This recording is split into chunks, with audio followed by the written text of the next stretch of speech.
N4HNH here. Well, how low can you go? I shot a video a few minutes ago of a very low CW signal, and I've run across another one,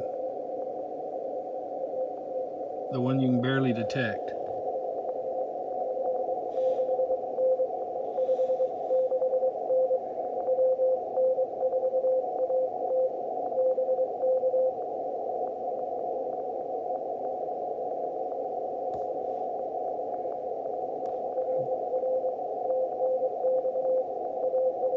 Okay, let's see what we can do.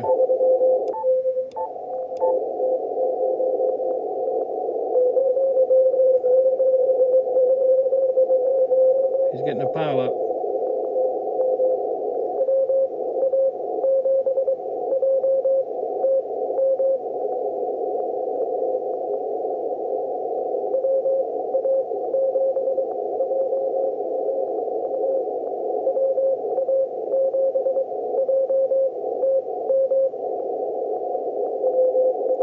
Okay, here we go.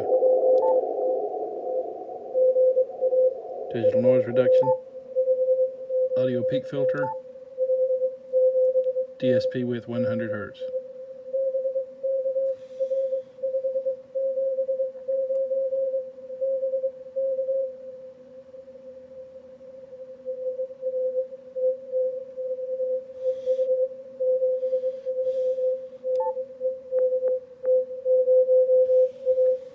Okay, I used the audio peak filter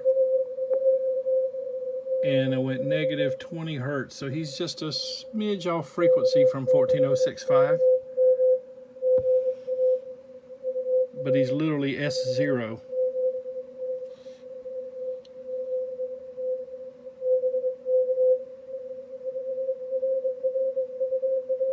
Wow, this receiver is just phenomenal. Incidentally, the antenna I'm using is a doublet. It is a 160 meter doublet. That's 250 feet of wire fed in the center with open wire line. Comes all the way into the shack. I'll zoom out a little bit and show you. On that, with that window line there, that's the open wire line.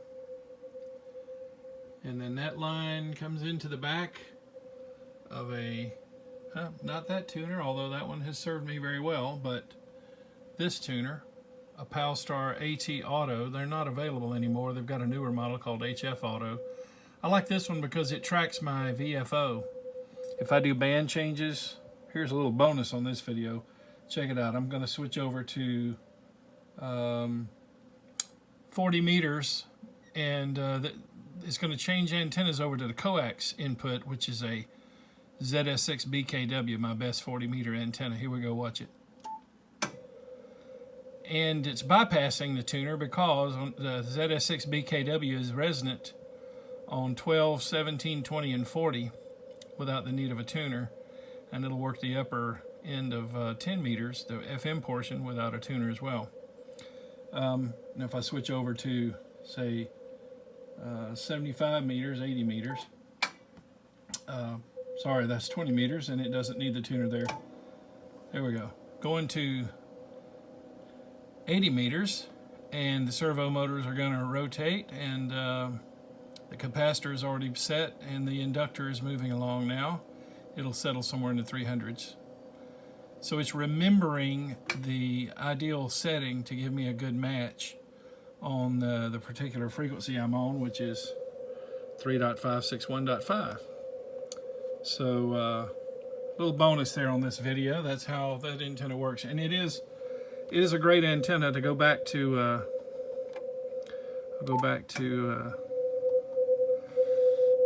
the CW station on 20 meters where I was, and you can hear may hear the motors over there running.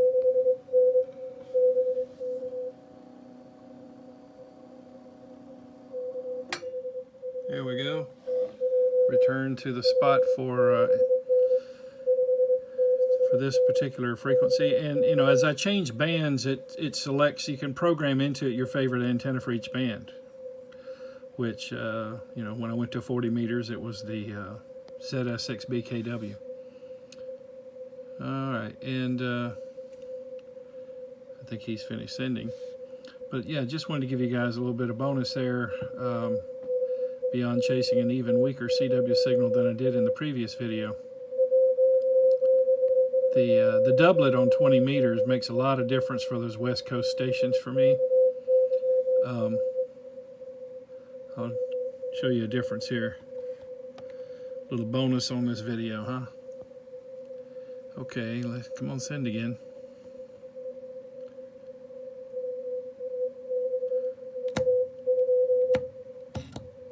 Well, sometimes the off-center fed gets them better too. The doublet's going to have nulls. If you read up on a doublet antenna, it has gain in some directions, but at the price of some nulls.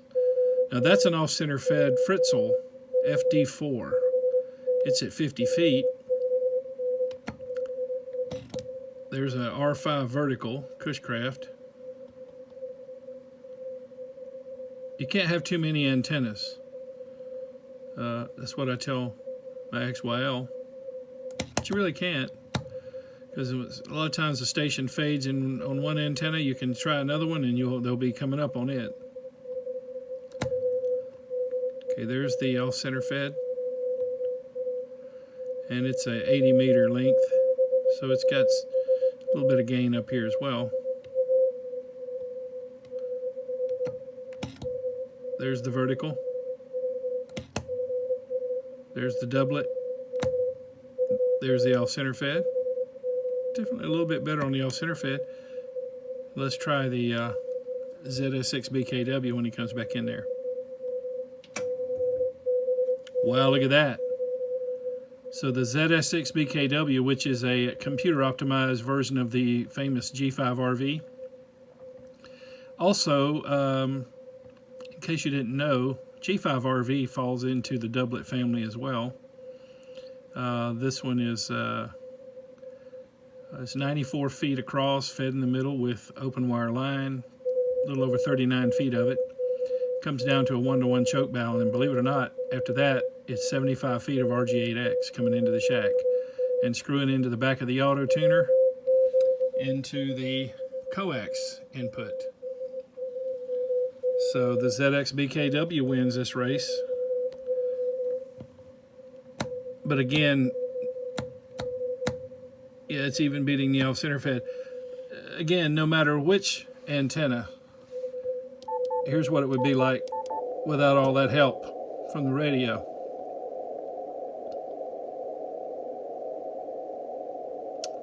Wow. Sorry, I had contour still on. There we go.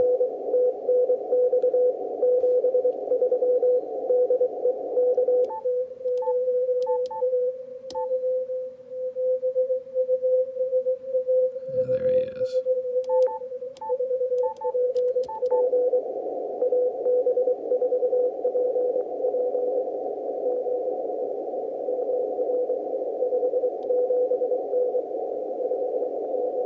Digital noise reduction.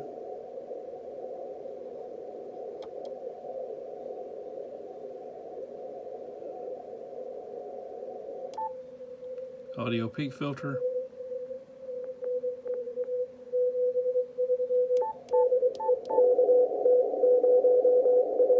Okay, digital noise reduction.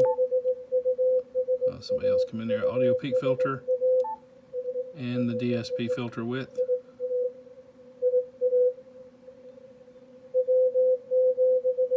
Just amazing. This the DSP in this radio. A lot of the other radios can do very similar, to be sure. I find that the DSP in the Yaesu rig seems to be better than the other ones, though, and that really kind of bothered me because I didn't go into HRO to buy this radio. I went in here to buy a TS990S. Wow, again, just turning off all the help. Just APF this time. Well, let me get the weaker station to come back.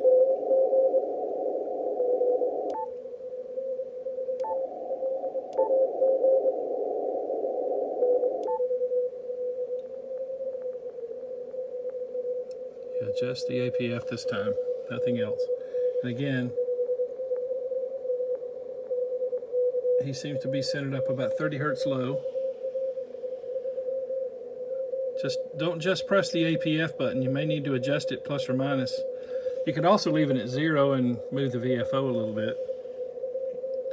Okay, I hope you found this video informative. Longer than I intended it to be, but threw in some extras there. So 73 from N4, HNH.